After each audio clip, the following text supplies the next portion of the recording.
The Prison Experience, March 8th, 2014. I started the day about like any other day. Little did I know that this day would change my life. Going to prison was never on my mind. I never thought about it. I never done anything to go to prison for. After my wife and best friend Sandy passed away in 2011, I'm left to take care of her teenager Joe, who was diagnosed with a form of autism when he was a child. The morning of March 8th, 2014, I called my mom to come and stay with him while I took my Jeep to the local car wash to clean. My mom and dad ran a grocery hardware business 6 days a week, so I would only be gone for a couple of hours, or so I thought. It was Saturday. I left Joe with Mom at my place and drove to the car wash approximately 5 miles away. Parked inside the car wash, I walked to the small convenience store to get change.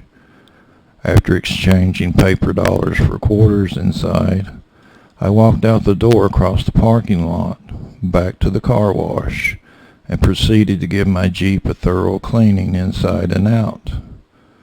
While cleaning inside, I noticed my car mats could use replacing. So while I had some time, I thought of the closest place where I could buy a new set and proceeded another 5 miles approximately, which took me across the Kentucky-Virginia border to a business named Deals Between the Hills. I passed Mom and Dad's grocery hardware business along the way, parked the Jeep in the parking lot, and proceeded to go inside. Seldom had I ever been inside Deals Between the Hills. Once inside, I scanned the array of merchandise that lined the shelves in search of a set of car mats. After walking up and down a few aisles, I saw them. A set of burgundy red car mats, the only set of car mats. Since choosing an appropriate color was out of the question, I reluctantly decided to buy them. They were red. They didn't exactly match, but they were clean.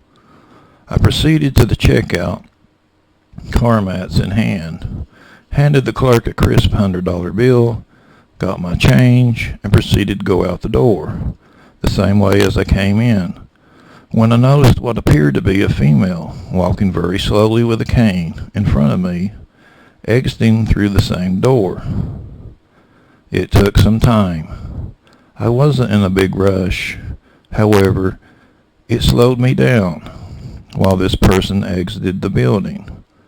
After she got outside, I was able to walk past her, car mats in hand, back to my Jeep where I placed the car mats in the back seat. The car mats would end up being the last purchase I make before a chain of events that would drastically change my life. I'm in my Jeep with my newly acquired car mats in the back, parked in the parking lot outside Deals Between the Hills in Virginia, approximately 5 miles from my home in Kentucky, approximately 3 miles from my mom and dad's grocery hardware business on the same stretch of highway. My thoughts are to get back home to my teenage son Joe so that Mom can go about her daily work at the grocery hardware store.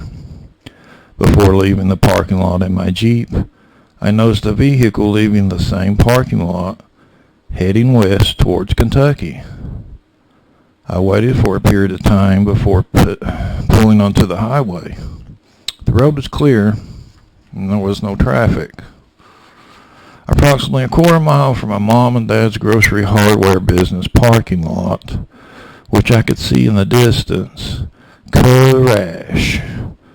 I will not go into the detail about exactly what happened at this point, other than to say it wasn't my fault, although I got blamed for it all.